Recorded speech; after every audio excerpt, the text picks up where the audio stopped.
안녕하세요. 저는 40대 초반의 평범한 전업주부입니다. 남편과는 지인의 소개로 만나 결혼했고, 지금은 10살짜리 딸아이와 함께 바쁘지만 소중한 하루하루를 살아가고 있어요. 누가 보면 저는 그냥 집에 있는 사람입니다. 그저 아침에 남편 보내고, 낮에는 아이 챙기고, 저녁엔 밥이나 챙기는 전업주부. 그 정도로만 생각할지도 몰라요. 아마도 제 동서는 정확히 그렇게 저를 생각해왔던 것 같습니다. 집에만 있는 사람, 사회생활 안 해본 사람, 돈 못 버는 사람, 그렇게 말이에요. 동서는 저보다 5살 어리고 결혼 전부터 제법 이름 있는 중소기업에 다니고 있었어요. 대기업은 아니지만 브랜드 인지도도 있고 어느 정도 안정적인 회사였어요. 연봉도 꽤 많이 받는 걸로 알고 있고 워낙 외모도 세련되고 말솜씨도 좋아서 어디 가도 주목받는 스타일이었습니다. 처음엔 그런 동서가 부럽기도 했습니다. 사회생활을 꾸준히 이어간다는 것도 대단한 일이고 그렇게 자기 커리어를 쌓는다는 게 멋져 보이기도 했으니까요. 하지만 시간이 지날수록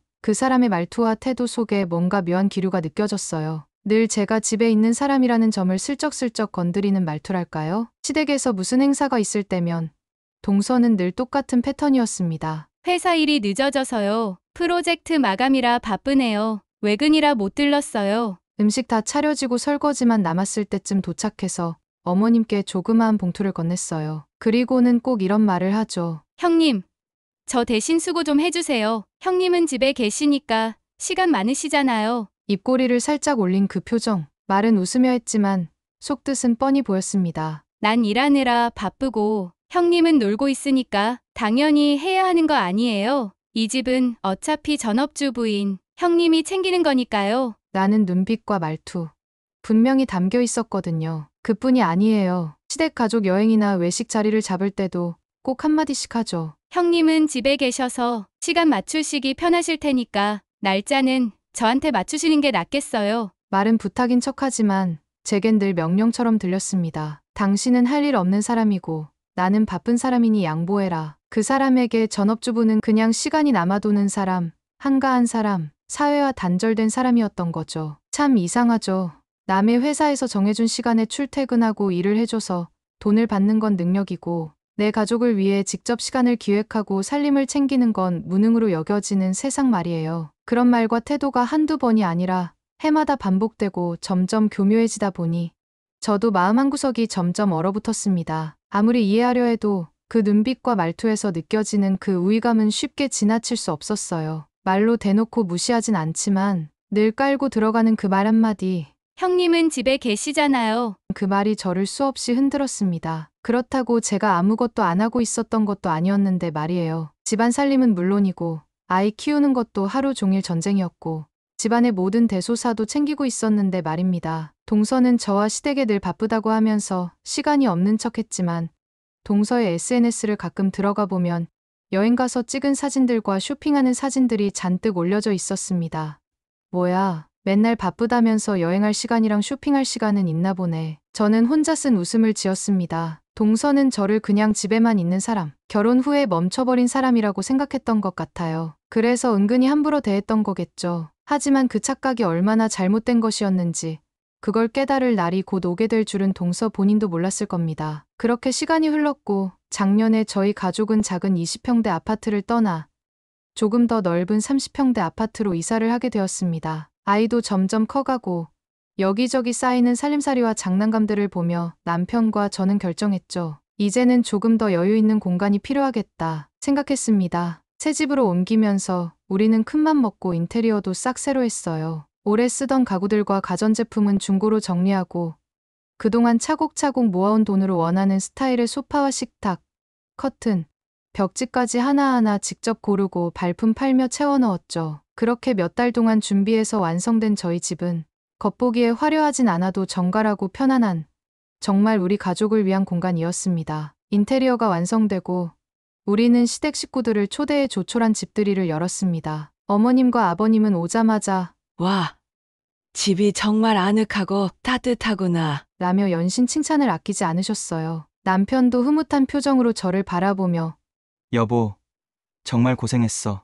하고 제 손을 꼭 잡아주었죠. 그 모든 순간이 제가 오랫동안 품어온 꿈이 이루어지는 느낌이었어요. 그리고 역시나 예상했던 대로 동서는 늦게 도착했습니다. 죄송해요. 오늘 회사에 급한 미팅이 잡혀서 어쩔 수 없이 늦게 되었어요. 속으로는 그 말, 올해만 벌써 10번째 들었다 싶었지만 저는 미소로 답했어요. 괜찮아. 그래도 와줘서 고마워. 동서는 거실을 찬찬히 둘러보더니 잠시 말을 멈췄습니다. 눈에 살짝 놀란 기색이 비쳤어요. 부엌, 거실, 안방, 아이방까지 쓱 둘러보더니 조심스레 말을 꺼냈습니다. 형님, 그동안 진짜 절약하면서 사셨나 봐요. 이 아파트 정도면 아주버님 월급으로는 좀 버거웠을 것 같은데요. 혹시 대출 왕창 받으셨어요? 동서는 말끝을 흐리며 웃었지만 그 속엔 분명한 의미가 담겨 있었어요. 외벌이인 너네가 무슨 돈이 있다고 이 아파트를 산 거지? 의도를 파악한 저는 웃으며 말했습니다. 대출? 하나도 안 받았어. 동서의 표정이 살짝 굳어졌습니다. 마침 그 타이밍에 어머님께서 말씀을 보태셨어요. 작은 애야, 넌 아직 몰랐구나. 이 집 큰애가 경매 투자해서 번 돈으로 장만한 거야.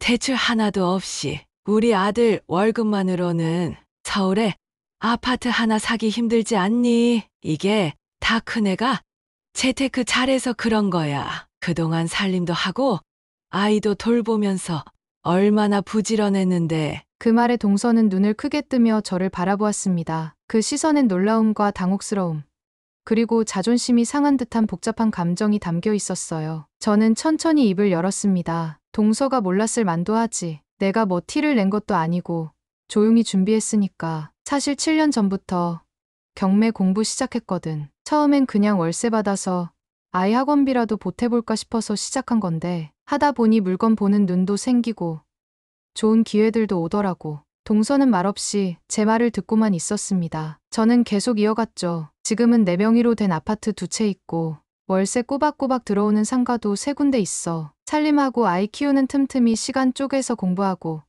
직접 발품도 팔고 입찰도 수십 번 해봤어. 그 순간 동서의 얼굴이 싸늘하게 굳어졌습니다. 마치 돈 버는 며느리로서의 자기 자리가 갑자기 흔들리는 느낌이었을 겁니다. 그 순간을 놓치지 않고 저는 마지막 한마디를 덧붙였습니다. 동서는 회사에서 일하느라 바쁘다고 집안 행사에도 참석 못했지만 난 살림도 하고 아이도 키우고 집안 행사 준비도 하면서 지금은 월세로 동서 월급보다 더 많이 벌고 있어. 거실에 정적이 감돌았습니다. 누구도 말을 잇지 않았어요. 어머님은 조용히 제 어깨를 토닥이며 웃으셨고 아버님은 우리 큰며느리 참 기특하다. 라며 고개를 끄덕이셨죠. 남편은 말없이 제 손을 꼭 잡고 미소를 지었습니다. 그 순간만큼은 제 노력이 온전히 인정받는 기분이었어요. 그리고 저는 마지막으로 말끝을 아주 천천히 마무리했어요. 동서도 회사 일 더 열심히 해서 빨리 돈 모으고 전세 탈출해서 집 장만해야지. 열심히 살다 보면 기회는 오니까. 그 말에 동서는 씁쓸하게 웃고는 속이 타는지 물을 한 모금 마셨습니다. 그 순간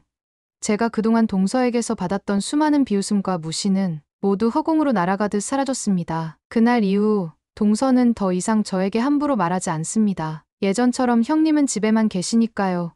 같은 말도 사라졌어요. 그날 그 사람의 전업주부는 무능하다는 프레임은 완전히 깨져버린 겁니다. 저는 돈이 인생의 전부라고 생각하지 않습니다. 하지만 돈으로 사람을 무시하는 사람에겐 돈으로 한 번쯤은 보여줘야 한다는 걸 그날 다시 느꼈습니다. 그동안 묵묵히 해온 노력들이 누군가의 무시에 맞서 저를 지켜줬다는 생각에 그날만큼은 정말 후련하고 뿌듯했습니다. 저의 긴 이야기를 들어주셔서 감사합니다.